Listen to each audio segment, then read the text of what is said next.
Hello बच्चों, स्वागत है आपके अपने यूट्यूब चैनल झारखंड एजुकेशन में। बच्चों, इस वीडियो में हम लोग वर्मा गेस पेपर 2022 विषय कंप्यूटर साइंस का आपका यूनिट डेटा स्ट्रक्चर के एमसीक्यू को देखेंगे। आपका जो डेटा स्ट्रक्चर आपका जो यूनिट है उससे 16 मार्क्स के क्वेश्चंस पूछे जाते हैं। 16 मार्क्स में के क्वेश्चन जो पूछे जाते हैं उसमें से दो चैप्टर है आपका डेटा स्ट्रक्चर में। एक चैप्टर का नाम है एरे और दूसरे चैप्टर का नाम है स्टैक, है ना, क्यू और लिंक्ड लिस्ट।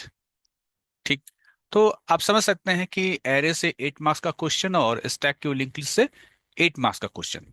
तो 16 जो है 16 मार्क्स के क्वेश्चन जो है अकेले आता है आपका किससे? डेटा स्ट्रक्चर से। तो डेटा स्ट्रक्चर आपका यूनिट हो गया। इसमें दो चैप्टर हैं, एरे और दूसरा स्टैक क्यू और लिंक लिस्ट। तो हम लोग जो है इस वीडियो में डेटा स्ट्रक्चर के एमसीक्यू को देखेंगे और कुछ समय हमारे पास शेष रह जाएगा तो हम लोग कुछ सब्जेक्टिव क्वेश्चंस भी देखेंगे आपका डेटा स्ट्रक्चर से। तो आइए शुरू करते हैं डेटा स्ट्रक्चर यूनिट से MCQ from Burma guess paper year 2025 for class 12 subject computer science. First question is FIFO means. FIFO का मतलब क्या होता है? बहुत ही इंपॉर्टेंट क्वेश्चन है, ठीक है। फीफो का मतलब होता है फर्स्ट इन फर्स्ट आउट। तो इसका जो सही आंसर होगा वो होगा आपका option A. Question number two, LIFO means. LIFO का फुल फॉर्म बताना है। ये भी इंपॉर्टेंट क्वेश्चन है। इसका फुल फॉर्म होता है लास्ट इन फर्स्ट आउट। इसका होगा ऑप्शन बी। ठीक है, पहले वाले का ए और दूसरे वाले का B. Question number three, queue works as. Queue किस तरीके से काम करता है? या क्यू फॉलोज। क्यू जो है वो फॉलो करता है, अनुसरण करता है किसका? ए फीफो, बी लिफो, सी गीगो या डी नन ऑफ दीज। इसका सही जो उत्तर होगा वो होगा ऑप्शन नंबर ए, यानी FIFO. Question number four, stack follows या stack work as. Stack follow करता है या स्टैक किसकी तरह काम करता है? ऑप्शन ए फीफो, जो कि होगा नहीं, ये तो क्यू का जो है वर्किंग का तरीका था। दूसरा ऑप्शन बी है लिफो। तीसरा ऑप्शन सी है आपका गीगो और चौथा ऑप्शन है आपका नन ऑफ दिस। इसका जो सही उत्तर होगा वो होगा आपका option number B, that is LIFO, last in first out. Question number आपका जो फाइव है वो है stack is a blank data structure. Stack किस प्रकार का डेटा स्ट्रक्चर है? ऑप्शन ए है डायनेमिक, ऑप्शन बी है नॉन डायनेमिक, ऑप्शन सी है लीनियर और ऑप्शन डी है नन ऑफ दिस। तो इसका जो सही उत्तर होगा वो होगा आपका stack is a linear data structure. ठीक है, ऑप्शन सी होगा। यहाँ पर मिसप्रिंट करके बी लिख दिया है, यहाँ ऑप्शन सी होगा। Question number six, the elements are inserted in a queue from the end is called. Queue में जो हम लोग एलिमेंट को इंसर्ट करते हैं वो एक छोर से करते हैं, उस छोर को क्या कहते हैं? ए टॉप, बी मिडल, सी रियर या डी फ्रंट। सही उत्तर होगा रियर। तो थोड़ा सा क्यू को समझ लेते हैं। देखिए क्यू का मतलब क्या होता है जनरली। आप क्यू को समझ सकते हैं लाइन। लोग जो कतार में खड़े होते हैं ना, वो क्या है? वो एक प्रकार का क्यू है। वही क्यू आपका डेटा स्ट्रक्चर है। इसमें क्या होता है कि मान लीजिए ये एक लाइन है। इस लाइन में सबसे पहले ये व्यक्ति खड़ा हुआ, मान लीजिए टिकट लेने के लिए खड़ा हुआ है। ठीक है, दूसरा व्यक्ति आएगा, कहाँ आएगा? पीछे आकर खड़ा होगा। तीसरा व्यक्ति लाइन में खड़ा होगा पीछे से, है ना, पीछे से आकर खड़ा होगा। ठीक है, हर एक व्यक्ति पीछे से जाकर के लाइन में खड़ा होता है, ऐसा ही होता है। ठीक है, पीछे का जो हिस्सा होता है इसको हम लोग कहते हैं रियर एंड। ठीक है, इसे कहते हैं हम लोग रियर एंड। अब क्या होगा जब टिकट मिलना शुरू होगा तो जो सबसे पहला व्यक्ति था, ठीक है, ये पहला है, ये दूसरा है, ये तीसरा है, ये चौथा है, ये पांचवा है, ये छठा है। तो सबसे पहले जो है ये पहले व्यक्ति को टिकट मिलेगा। ठीक है, तो ये जो आपका पोजीशन है इसको हम लोग कहते हैं फ्रंट एंड। ठीक है, तो डेटा का निकलना फ्रंट एंड से होता है और डेटा का इंसर्ट होना, ठीक है, वो किधर से होता है? वो आपका रियर एंड से होता है। तो यही क्वेश्चन पूछा गया है कि the element are inserted in a queue from the end called rear. ठीक है, रियर एंड से जो है आपका डेटा इंसर्ट होता है। क्वेश्चन नंबर सेवन है major operation performed on data structure are. Data structure में जो मेजर ऑपरेशंस होते हैं वो क्या है? ऑप्शन ए है सॉर्टिंग, ऑप्शन बी है सर्चिंग, ऑप्शन सी है इंसर्टिंग, ऑप्शन डी है ऑल ऑफ दीज। इसका सही उत्तर होगा ये सभी। सॉर्टिंग भी होता है, सर्चिंग भी होता है और इंसर्टिंग भी होता है। Question number 8, beginning address of an array is called. Array का जो सबसे पहला एड्रेस होता है उसे हम क्या कहते हैं? A local address, B global address, C base address, D none of this. सही उत्तर होगा ऑप्शन सी, उसे हम लोग बेस एड्रेस कहते हैं। Question number 9, which type of link list does not store null in the next field. यहां पर कह रहा है कि लिंक्ड लिस्ट का वो कौन सा प्रकार है जिसमें जो नेक्स्ट फील्ड होता है उसमें नल नहीं होता है। ठीक है, तो इसका सही उत्तर क्या होगा? सोचिए। ऑप्शन क्या क्या दिया हुआ है? A circular link list, B single link list, C double link list, या डी नन ऑफ दीज। सही उत्तर होगा circular link list. Question number 10, the individual element in an array is called.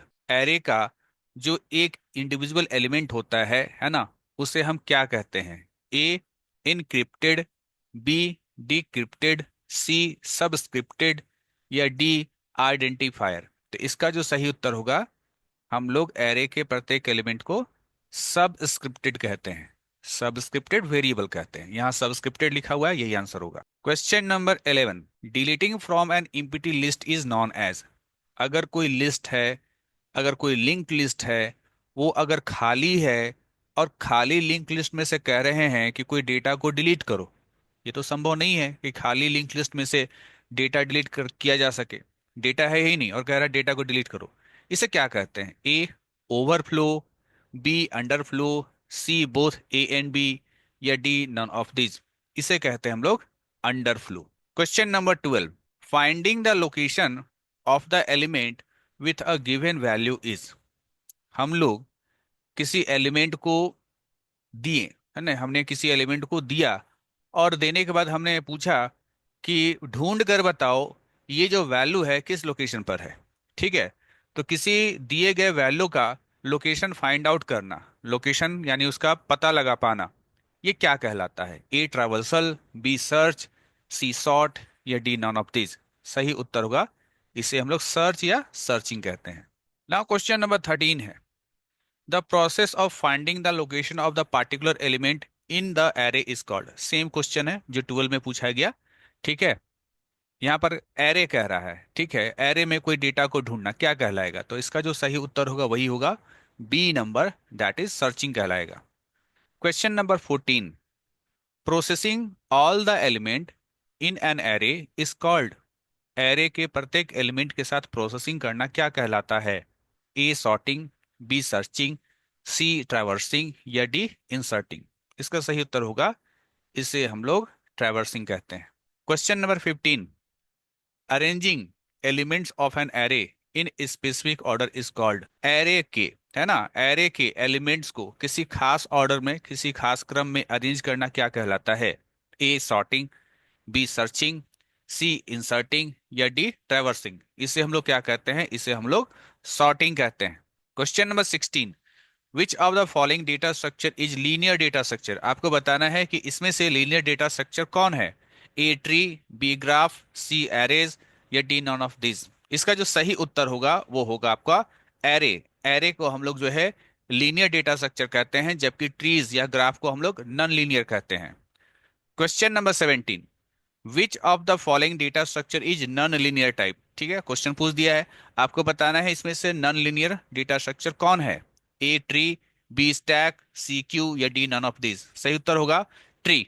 Question number 18, which of the following is a multi level data structure. आपको बताना है इसमें से multi level data structure कौन है? Option A stack, option B tree, option C queue, option D none of this. सही उत्तर होगा ट्री को हम लोग जो है मल्टी लेवल डेटा स्ट्रक्चर कहते हैं। Question number 19, FIFO technique is followed by which data structure. FIFO यानी फर्स्ट इन फर्स्ट आउट, ये कौन से डेटा स्ट्रक्चर के द्वारा फॉलो किया जाता है? ए है क्यू, बी है स्टैक, सी है ट्री, या डी है नन ऑफ दीज। इसका सही उत्तर होगा queue. Question number 20, LIFO technique is followed by which data structure. LIFO technique जो है किस डेटा स्ट्रक्चर के द्वारा फॉलो किया जाता है? यानी लिफो यानी last in first out. A queue, B stack, C tree या डी नन ऑफ दिस। इसका जो सही उत्तर होगा वो होगा आपका स्टैक। स्टैक जो है वो लिफो टेक्निक का इस्तेमाल करता है। Question number 21, which of the following data structure is non linear type. आपको बताना है इसमें से कौन सा नॉन लीनियर टाइप का डेटा स्ट्रक्चर है। ठीक है, ये थोड़ा सा कंफ्यूजन वाला क्वेश्चन है। ए है स्ट्रिंग, बी है लिस्ट, सी है स्टैक और डी है नन ऑफ दीज। ठीक है, तो देखिए जब हम बात करते हैं डेटा स्ट्रक्चर का, अब यहाँ जो स्ट्रिंग है, ये स्ट्रिंग होता क्या है? स्ट्रिंग होता है ग्रुप ऑफ कैरेक्टर्स। ठीक है, ग्रुप ऑफ कैरेक्टर्स। ये ग्रुप ऑफ कैरेक्टर्स आप स्टोर कहाँ करोगे? आप ग्रुप ऑफ कैरेक्टर्स को इस्तेमाल करोगे कहाँ? एरे में। ठीक है, तो एरे तो डेटा स्ट्रक्चर होता है, यानी स्ट्रिंग तो होगा। दूसरा है यहाँ पर लिस्ट। लिस्ट को थोड़ी देर में देखेंगे। तीसरा ऑप्शन है आपका स्टैक। स्टैक भी आपका डेटा स्ट्रक्चर है और ये भी क्या है? ये भी लीनियर टाइप का होता है। लेकिन ये जो लिस्ट है ना, ये लिस्ट जो आपका जो डेटा स्ट्रक्चर के रूप में हम यहाँ देख रहे हैं, यहाँ अगर लिंक्ड लिस्ट होता तब हम कहते हैं कि हाँ ये एक डेटा स्ट्रक्चर है। लेकिन यहाँ लिंक्ड लिस्ट नहीं लिखा हुआ है, यहाँ केवल लिस्ट लिखा हुआ है। तो मेरे ख्याल से इसका जो सही उत्तर होना चाहिए वो होना चाहिए इसका बी नंबर, लिस्ट। ठीक है, 21 का क्या होगा? 21 का होगा हमारा यहाँ पर लिस्ट। लेकिन आपके गेस पेपर में जो दिया हुआ है वो दिया हुआ है नन ऑफ दिस। ठीक है, तो शायद इसलिए इसको नन ऑफ दिस दिया गया है कि शायद गेस पेपर के हिसाब से इस लिस्ट को जो है लिंक्ड लिस्ट मान लिया गया है। ठीक है, लिस्ट को क्या माना गया है कि ये लिस्ट मतलब लिंक लिस्ट, इसीलिए जो है स्ट्रिंग भी आपका जो है लीनियर डेटा स्ट्रक्चर है, लिंक लिस्ट यानी लिस्ट भी आपका जो है लीनियर डेटा स्ट्रक्चर है, और स्टैक भी जो है लीनियर डेटा स्ट्रक्चर, ये सभी लीनियर डेटा स्ट्रक्चर है। जबकि क्वेश्चन पूछ रहा है इनमें से कौन नॉन लीनियर टाइप का है, तो यहाँ पर कह रहा है कि इसमें से कोई भी नॉन लीनियर टाइप का नहीं है। Question number 22, which of the following data structure can't store the non homogeneous data element. आपको बता रहा है कि इनमें से वो कौन सा डेटा स्ट्रक्चर है जो कि नॉन होमोजेनियस डेटा एलिमेंट को स्टोर नहीं कर सकता है। नॉन होमोजेनियस का मतलब क्या होता है? यानी विभिन्न प्रकार का डेटा। ठीक है, तो विभिन्न प्रकार का डेटा को कौन स्टोर नहीं कर सकता है? ऑप्शन ए में है आपका एरे, ऑप्शन बी है रिकॉर्ड्स, ऑप्शन सी है पॉइंटर, ऑप्शन डी है नन ऑफ दिस। ठीक है, तो ये भी काफी कंफ्यूजन वाला यहाँ पर क्वेश्चन है। तो एरे जो होता है, ठीक है, एरे तो एक डेटा स्ट्रक्चर है, हम लोग जान रहे हैं। लेकिन एरे जो है ना, एरे में आप होमोजीनियस डेटा एलिमेंट को स्टोर कर सकते हैं, नॉन होमोजीनियस को नहीं कर सकते हैं। ठीक है, अब यहाँ लिखा हुआ है रिकॉर्ड और यहाँ लिखा है पॉइंटर। अब रिकॉर्ड नाम का कोई डेटा स्ट्रक्चर इस तरीके से आपको पढ़ने को मिलेगा नहीं। ठीक है, पॉइंटर को भी डेटा टाइप कहा गया है, इसको डेटा स्ट्रक्चर नहीं कहा गया है। तो आपके जो गेस पेपर है उसमें इसको नन ऑफ दिस करार दे दिया गया है कि जो है ये सभी के सभी जो है ना, नॉन होमोजीनियस को स्टोर नहीं कर सकते हैं। Question number 23, a link list is a collection of data element called. Link list जो है वो कलेक्शन ऑफ डेटा एलिमेंट होता है, इससे हम लोग क्या कहते हैं? है ना, उन डेटा एलिमेंट को हम लोग क्या कहते हैं? ए है एरे, बी है पॉइंटर, सी है नोड्स, डी है नॉन ऑफ दिस। इसका सही उत्तर होगा, उसे हम लोग नोड्स कहते हैं। Question number 24, an insertion in stack is called. Stack में हम लोग जब कोई डेटा को इंसर्ट करते हैं तो ये क्या कहलाता है? इस प्रोसेस को क्या कहते हैं? ए है पॉप, बी है पुश, सी है लिंक या डी है नॉन ऑफ दिस। इसका सही उत्तर होगा, इसे हम लोग पुश कहते हैं। Question number 25, in a stack deletion operation is perform using a function is called. Stack में जो डिलीशन ऑपरेशन होता है वो एक फंक्शन के माध्यम से होता है, उस फंक्शन को क्या कहते हैं? ठीक है, अभी स्टैक में इंसर्शन पूछा था, अभी स्टैक में डिलीशन पूछ रहा है। ऑप्शन ए है पॉप, ऑप्शन बी है पुश, ऑप्शन सी है लिंक या ऑप्शन डी है नॉन ऑफ दिस। तो एलिमेंट को जो है डिलीट करना या एलिमेंट को निकालना, इसे हम लोग पॉप कहते हैं। Question number 26, in a Q insertion is done at. Queue में इंसर्शन किस तरफ से होता है? कौन से इंड की तरफ से होता है? ठीक है, A rear, B front, C both A and B या डी नॉन ऑफ दिस। तो इंसर्शन जो होगा वो रियर तरफ से होता है। Question number 27, in a queue deletion is done at. Queue में डिलीशन, डिलीशन का मतलब होता है कि एलिमेंट को निकाल लेना। ठीक है, तो एलिमेंट आप किस साइड से निकालते हो? A rear, B front, C both A and B या डी नॉन ऑफ दिस। इसका सही उत्तर होगा ऑप्शन बी यानी फ्रंट एंड से। Question number 28, the operation that involves accessing the nodes of the list in order to perform some processing on them is called. यहाँ पर कह रहा है कि किसी लिस्ट से, है ना, लिस्ट मतलब लिंक लिस्ट, क्योंकि नोड वर्ड यहाँ इस्तेमाल हुआ है, दैट मीन्स लिंक लिस्ट के बारे में ही बात हो रहा है, भले यहाँ क्यों लिस्ट लिखा हुआ है। किसी लिंक लिस्ट से अगर हम नोड को एक्सेस करते हैं, ठीक है, कुछ प्रोसेसिंग करने के लिए, प्रत्येक है ना, प्रत्येक नोड को हम एक्सेस करते हैं, ठीक है, तो ये क्या कहलाएगा? ए इंसर्टिंग, बी डिलीटिंग, सी सर्चिंग, या डी ट्रैवर्सिंग। तो इसे हम लोग ट्रैवर्सिंग कहेंगे। अब हम लोग बात करते हैं question number 29।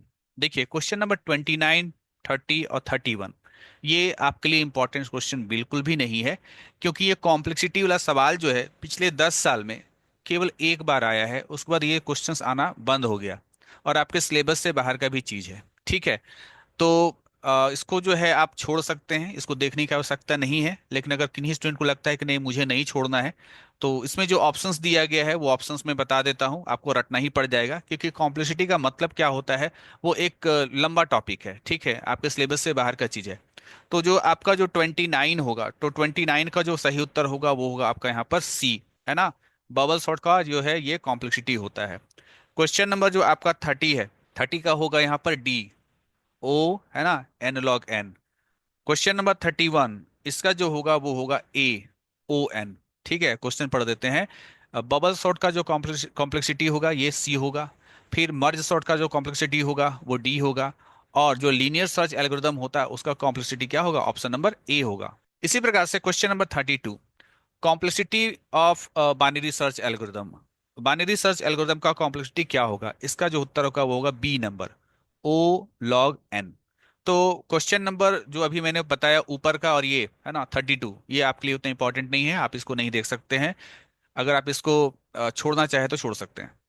Question number 33, how many conceptual view can there be in a database. अब देखिए ये डेटा स्ट्रक्चर का क्वेश्चन में डेटाबेस का क्वेश्चन डाल दिया है, ठीक है। तो ये जो है आपके इस यूनिट से नहीं है, इसलिए मत देखिए इसको। जिस यूनिट का ये क्वेश्चन है उस यूनिट में जब पढ़ाई करेंगे तो इसके बारे में बात करेंगे। Question number 34, if an array is declared as int A R R, पहला स्क्वायर ब्रैकेट में 5 है, फिर दूसरे स्क्वायर ब्रैकेट में भी 5 है, ठीक है। तो यहाँ पर कह रहा है कि बताइए कि ये जो एरे है ना जिसको इस प्रकार से डिक्लेयर किया गया है, किस प्रकार से डिक्लेयर किया गया है? इस प्रकार से, इंट, एरे का नाम ए आर आर है, पहला इंडेक्स 5 है और दूसरा इंडेक्स 5 है। तो कह रहा है कि इस एरे का जो है साइज क्या होगा, या इस एरे में टोटल कितने एलिमेंट स्टोर होंगे। तो याद रखना ये पहला जो इंडेक्स है ये, इसको रो कहते हैं, दूसरे को कॉलम कहते हैं, ठीक है। और जो टोटल नंबर ऑफ जो एलिमेंट होगा इज इक्वल टू होता है रो इंटू कॉलम, यानी 5 इंटू 5, यानी 25। तो सही उत्तर होगा ऑप्शन डी। क्वेश्चन नंबर 35, ये फिर से रिपीट हो रहा है। The operation of processing each element in the list is known as. यहाँ पर कह रहा है कि हम लोग किसी डेटा स्ट्रक्चर के प्रत्येक एलिमेंट के साथ कोई हम लोग प्रोसेसिंग कर रहे हैं, है ना, कोई सामान प्रोसेसिंग कर रहे हैं, तो इसे हम लोग क्या कहेंगे? ठीक है, the operation of processing each element in the list, list मतलब वही लिंक लिस्ट, लिंक लिस्ट के प्रत्येक एलिमेंट के साथ आप सामान प्रोसेसिंग करते हैं, ये क्या कहलाता है? ए है सॉर्टिंग, बी है मर्जिंग, सी है इंसर्टिंग, या डी है ट्रैवर्सल। इसे हम लोग ट्रैवर्सल कहेंगे। Question number 36, beginning address of an array is called. ये क्वेश्चन फिर से रिपीट हो रहा है, ठीक है, कि एरे का जो बिगिनिंग एड्रेस होता है उसे हम क्या कहते हैं? ए है टॉप एड्रेस, बी है बेस एड्रेस, सी है फाइल एड्रेस, या डी है नॉन ऑफ दिस। सही उत्तर होगा option B, that is base address. Question number 37 फिर से रिपीटेड क्वेश्चन है, processing all element of an array is called traversing. अगला क्वेश्चन 38, a data structure that can store related information of the different data types together is called as। यहाँ पर कह रहा है एक ऐसा डेटा स्ट्रक्चर जिसमें आप किसी खास सब्जेक्ट से रिलेटेड, किसी खास विषय से संबंधित इंफॉर्मेशन को स्टोर करते हैं, ठीक है। तो information of different data types, ठीक है, तो उसे हम लोग क्या कहेंगे? तो उसे हम लोग कहेंगे स्ट्रक्चर, ठीक है। क्वेश्चन को ऐसे समझिए, जैसे मान लीजिए कि हम लोग जो है यहाँ पर एक स्ट्रक्चर बना रहे हैं स्टूडेंट नाम का, ठीक है। ये सी प्लस प्लस में भी क्वेश्चन है, ठीक है, सी प्लस प्लस यूनिट में भी क्वेश्चन है। तो अगर हम लोग यहाँ पर स्टूडेंट नाम का स्ट्रक्चर बनाएंगे तो उसमें जो भी वेरिएबल होगा वो तो स्टूडेंट से संबंधित ही होगा, जैसे रोल नंबर होगा, या फ्लोट, मार्क्स होगा, ठीक है, या कैर, ग्रेड होगा। तो यहाँ पर आप देख रहे हैं कि जितना भी इंफॉर्मेशन है सबका टाइप क्या है? अलग अलग है। वही कह रहा है कि information of different types, different data types together is called, क्या उसे क्या कहेंगे? उसको स्ट्रक्चर कहेंगे। Question number 39, elements can be added और removed at both ends which is called. कह रहा है कि आप दोनों छोर से एलिमेंट को ऐड भी कर सकते हो, एलिमेंट को रिमूव भी कर सकते हो, एलिमेंट को जोड़ भी सकते हो और एलिमेंट को हटा भी सकते हो, दोनों एंड से। उसे हम क्या कहेंगे? ऑप्शन ए है स्ट्रेट क्यू, ऑप्शन बी है सर्कुलर क्यू, ऑप्शन सी है डी क्यू, या ऑप्शन डी है नन ऑफ दीज। तो इसका सही उत्तर क्या होगा, ये आपको यहाँ पर बताना है। सही उत्तर होगा इसका डी क्यू।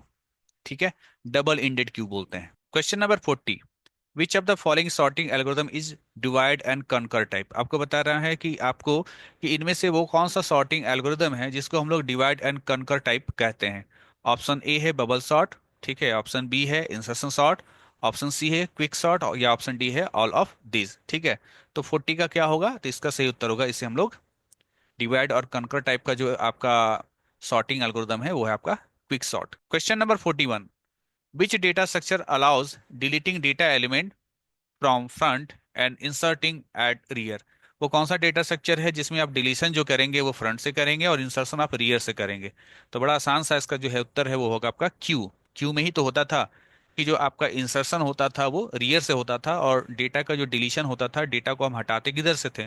फ्रंट एंड से हटाते थे। Question number 42, a line of people waiting for their turn to vote is an example of. लोग कतार में खड़े हैं, लाइन में खड़े हैं, अपनी बारी का इंतजार कर रहे हैं वोट देने के लिए। ठीक है, तो इस प्रकार से लोगों का जो ये कतार होगा ये किसका एग्जाम्पल होगा? ठीक है, तो या क्वेश्चन ऐसे ही पूछ सकता है कि people standing in the line an example of. लोग लाइन में खड़े हैं, ये किसका एग्जाम्पल है? A stack, B queue, C link list, या डी नॉन ऑफ दिस। सही उत्तर होगा queue. Question number 43, quick sort is faster than. Quick sort किसकी तुलना में तेज है? A bubble sort, B selection sort, C insertion sort, या डी ऑल ऑफ दिस। तो नाम से ही जाहिर है क्विक सॉर्ट, इसका होगा all of this. Question number 44, binary search work only on.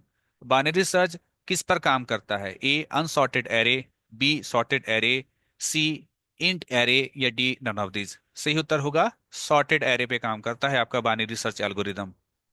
Question number 45, binary search uses. Binary search कौन सा मेथड इस्तेमाल करता है? A divide and conquer method, B backtracking approach, C heuristic search, या D greedy approach. इसका होगा option number A divide and conquer method. Question number 46, which of the following searching algorithm is of divide and conquer type. Searching algorithm अभी ऊपर वाला ही हम लोग पढ़े थे कि डिवाइड और कंकर इस्तेमाल कौन करता है? ये मेथड को बाइनरी सर्च इस्तेमाल करता है। क्वेश्चन नंबर 47 आपको कह रहा है कि ये जो आप एक्सप्रेशन देख रहे हो, ठीक है, जहां लिखा हुआ है A B C into plus D minus E F division into, is a और एन, ये क्या है? ऑप्शन ए इनफिक्स एक्सप्रेशन है, ऑप्शन बी प्रीफिक्स एक्सप्रेशन है, option C postfix expression है, या option D none of these. तो बताना है ये किस प्रकार का एक्सप्रेशन है। ठीक है, तो यहां पर क्या है ना कि अगर आप यहां पर देखें इसको खास तौर पर, आखिरी में यहां है ऐसे A B C into plus D minus E F division multiplication. Operator बाद में है, तो ऑपरेटर जब बाद में होता है तो ये क्या होता है? ये हमारा पोस्ट फिक्स होता है। तो इसका जो सही उत्तर होगा वो होगा सी। लेकिन शायद आपके गेस्ट पेपर में ऑप्शन ए बताया है, ऑप्शन ए नहीं होगा, ऑप्शन सी होगा, ये पोस्ट फिक्स एक्सप्रेशन है। क्वेश्चन नंबर 48, क्वेश्चन नंबर 48 में कहता है कि ये जो प्रीफिक्स ऑपरेशन है ना, ठीक है, ट्रांसफॉर्म प्रीफिक्स ऑपरेशन, ऑपरेशन नहीं एक्सप्रेशन लिखना चाहिए था यहाँ पर, है ना, कि प्रीफिक्स एक्सप्रेशन है। Division minus plus A into B C D into E F, इसको इनफिक्स में कन्वर्ट कीजिए। ठीक है, तो इनफिक्स में पहले कन्वर्ट करना होगा, कन्वर्ट करके आपको सही ऑप्शन को क्या करना होगा? चुनना होगा। तो इसका मेथड आपको सीखना पड़ेगा। तो क्वेश्चन क्या है यहाँ पर? यहाँ पर देखिए डिवीजन है, माइनस है, प्लस है, ए है, इनटू है, बी सी डी है, उसके बाद फिर से मल्टीप्लिकेशन का साइन है, और उसके बाद ई और एफ है। ये किस में है? ये आपका प्रीफिक्स में है। किस में कन्वर्ट करना है इसको? इनफिक्स में कन्वर्ट करना है। तो आइए इसका मेथड सीखते हैं। हम लोग स्टैक की मदद से इसको कन्वर्ट करेंगे। सबसे पहले क्या है कि हम लोग इस एक्सप्रेशन को जो है राइट साइड से रीड करेंगे। याद रखना है किधर से? राइट से। राइट से देखेंगे तो सबसे पहला जो आपको एलिमेंट मिलेगा वो मिलेगा आपको क्या? यहाँ पर एफ। ठीक है, हम लोग एक स्टैक बनाएंगे और इसमें सबसे पहला एलिमेंट जो है वो एफ को डालेंगे। उसके बाद अगला रीड कीजिए ई है, फिर ई को डालेंगे। फिर क्या होगा आपका यहाँ पर, अगला जो है वो आपको यहाँ पर मिलता है मल्टीप्लिकेशन। तो मल्टीप्लिकेशन का जब साइन मिलेगा तो हम लोग ई और एफ को निकाल देंगे। कैसे निकालेंगे, ई को पहले रखेंगे और एफ को बाद में रखेंगे, और वो मल्टीप्लिकेशन का साइन इसके बीच में डाल देंगे। ठीक है, ई इंटू एफ। ठीक है, यहाँ ध्यान देना, एफ पहले और ई बाद में नहीं, है ना। ई पहले और एफ बाद में, और उसके बीच में ऑपरेटर। फिर ये जो आपका आया है ना, इसको अगेन हम लोग जो है स्टैक में डाल देंगे, ई इंटू एफ। ठीक है, स्टैक में चला गया। अगला क्या है, डी है, डी डालो। फिर अगला क्या है, सी है, सी डालो। फिर अगला क्या है आपका, बी है, बी डालो। ठीक है, तो आप यहाँ पर जो है इस प्रकार से जो भी आपका डेटा आएगा उसको स्टैक में डालना है। और जैसे ही कोई ऑपरेटर मिलेगा, हम लोग दो एलिमेंट को बाहर निकाल देते हैं। जैसे अभी आपको फिर से मल्टीप्लिकेशन मिलेगा, तो मल्टीप्लिकेशन मिलेगा तो आप केवल ये करना कि बी और इंटू क्या, सी, क्योंकि बी और सी निकलेगा। जैसे पिछली बार आपने यहाँ पर क्या करा था, ई इंटू एफ करा था, वैसे यहाँ पर बी इंटू सी, बी इंटू सी आएगा। तो देखिए अब क्या करना है, अब आपके स्टैक में बच गया था ई इंटू एफ और डी। बी और सी तो निकल गया था, वो बी और सी फिर से जो है वापस आप क्या करेंगे, स्टैक में डाल देंगे। ठीक, इसके बाद अगर आप देखें तो फिर से क्या आ रहा है, ए आ रहा है। तो हम लोग इसको कुछ इस प्रकार से लिखेंगे कि सबसे नीचे था ई इंटू एफ, फिर था आपका यहाँ पर डी, फिर था आपका यहाँ पर बी इंटू सी। ठीक है, और उसके बाद फिर क्या था, ए था। इसके बाद फिर क्या होगा, फिर आपको प्लस मिल रहा है। तो जैसे प्लस मिलेगा तो ये वाला और ये वाला आप इसको आउट करो। कैसे आउट करो, इस तरीके से, ए वो प्लस और ब्रैकेट में बी इंटू सी। ठीक है, और इसको वापस कहाँ डाल दोगे, उस स्टैक में। तो इस स्टैक में क्या था, ई इंटू एफ था और डी था, और वो दोनों जो बाहर निकला है ना, ए और बी इंटू सी, उसको वापस हम लोग स्टैक में डाल देंगे कुछ इस प्रकार से। इसके बाद आपका आता है माइनस। माइनस होगा तो फिर से ये दोनों निकलेगा, है ना, ऊपर का और उसके जस्ट नीचे वाला। तो यहाँ पर ए इंटू, इंटू नहीं है, प्लस है। तो ए प्लस बी इंटू सी। ठीक है, उसके बाद ये माइनस के चलते वो निकला ना, तो माइनस, और कौन निकला था यहाँ पर आपका, डी निकला था, तो डी। ठीक, अब क्या है, इधर क्या बच गया था, ई इंटू एफ बच गया था। अब क्या होगा यहाँ पर कि सीधे जो है, अब ये जो है ए plus B into C minus D. अब ऑपरेटर क्या है, डिवीजन है। तो फिर से दोनों जो है ये भी निकलेगा, ये भी निकलेगा, पहले ये वाला निकलेगा उसके बाद ये निकलेगा। तो पहला लिखिए A plus B into C minus D divided by E into F. अब देखिए ये ऑप्शन आपको कहाँ पर मिलता है, ये ऑप्शन जहां मिलेगा है ना, उसको जो है आपको बता देना है कि ये आपका क्या है, सही है। ठीक है, तो 48 में देखिए A plus B, B into C minus D divided by E into F, ये तो आपको ए में भी मिल रहा है। ए प्लस बी माइनस, ये आपका नहीं होगा। ए प्लस बी माइनस सी इंटू डी, ये भी नहीं होगा, ए नंबर होगा इसका। ठीक है, इसका सही उत्तर क्या होगा, ए नंबर होगा, ये आपका हो गया। ठीक है, तो हमने एक मेथड सीख लिया। ये आपके लॉन्ग क्वेश्चन के लिए भी इंपॉर्टेंट है, 3 मार्क्स में भी हो सकता है क्वेश्चंस विथ मेथड लिखने के लिए आ जाए, तो मेथड आपको सिखा दिया गया है। अगला क्वेश्चन है 49। 49 में कह रहा है कि ये पहले से ही पोस्ट फिक्स में है। ठीक है, सॉरी, ये इनफिक्स में है, इसको पोस्ट फिक्स में कन्वर्ट कीजिए। क्वेश्चन क्या दिया हुआ है, क्वेश्चन यहाँ पर दिया हुआ है ए plus B into C minus D और ब्रैकेट में ई इंटू एफ। ठीक है, देखिए बाय रूल तो ये होता है कि पहले ब्रैकेट को सॉल्व करो। ठीक है, उसके बाद यहाँ पर जो डिवीजन है और मल्टीप्लिकेशन है, ठीक है, डिवीजन और मल्टीप्लिकेशन दोनों का प्रायोरिटी सेम होता है, तो आप चाहे तो डिवीजन का काम कर लो, चाहे तो आप मल्टीप्लिकेशन का काम कर लो। ठीक है, ये चीज़ होता है। तो हम लोग जो है अगर इसको सॉल्व करें ब्रैकेट को, तो ब्रैकेट में देखो प्लस बी है, मल्टीप्लिकेशन भी है और माइनस भी है। और हम लोग जानते हैं कि जो मल्टीप्लिकेशन का जो प्रियोरिटी होता है वो प्लस और माइनस से पहले होता है, तो पहले मल्टीप्लिकेशन का काम होगा। तो यहाँ अंदर क्या होगा, देखो ए प्लस पोस्ट फिक्स में करना है तो बी इंटू सी हो जाएगा, बी सी इंटू, फिर माइनस डी डिवाइडेड बाई, अगर आप इसको ऐसे मान लें कि ये काम हमको पहले करना है तो आप कर लो इसको ई एफ इंटू। अब क्या क्या काम बाकी रह गया यहाँ पर, ए प्लस और ये माइनस। तो पहले हम लोग जो है काम कर लेंगे किसका, पहले हम लोग काम कर लेंगे मान लो प्लस का। तो यहाँ पर हो जाएगा ए बी सी इंटू और प्लस ऑपरेटर बाद में, फिर है माइनस डी। ठीक है, अभी हम लोग ब्रैकेट में ही काम कर रहे हैं, है ना। और इधर जो है ई एफ इंटू हो गया। इसको हम लोग और थोड़ा सा जगह देख लेते हैं। अब ब्रैकेट में ये माइनस का काम बाकी है, तो A B C into plus D minus, ठीक, divided by E F into. अभी डिवीजन का काम बाकी है, तो पहले ये पूरा वैल्यू लिखो, A B C into plus D minus, फिर दूसरा वैल्यू ई एफ इंटू, और फिर डिवीजन। तो ये जो आंसर आया है, ये आंसर देखिए कहाँ पर आपका मैच करता है। ठीक है, तो A B C into plus, A B C into plus D minus, है ना, ये इसका भी जो है उत्तर आपका मैच कर रहा है ए के साथ। ठीक है, किसके साथ आपका मैच कर रहा है, ए वाले के साथ। ठीक है, तो इसका ए हो गया। तो ये था आपका डेटा स्ट्रक्चर यूनिट का सारा एमसीक्यू आपके वर्मा गेस पेपर से। मैंने अपने हिसाब से सारा सॉल्यूशन आपको बता दिया है। हो सकता है कि बताने के दौरान मेरे से भी कभी कभी गलती हो जाता है, ठीक है, तो कहीं गलती अगर आपको दिखे तो मुझे कमेंट करके बता देना। ये रहा आपका जो है वर्मा गेस पेपर का डाटा स्ट्रक्चर यूनिट का सारा एमसीक्यू। वीडियो काफी लंबा बन गया है, इसलिए हम लोग सब्जेक्टिव क्वेश्चंस को आगे के वीडियो के लिए छोड़ देंगे। इस वीडियो में बस इतना ही। Thank you.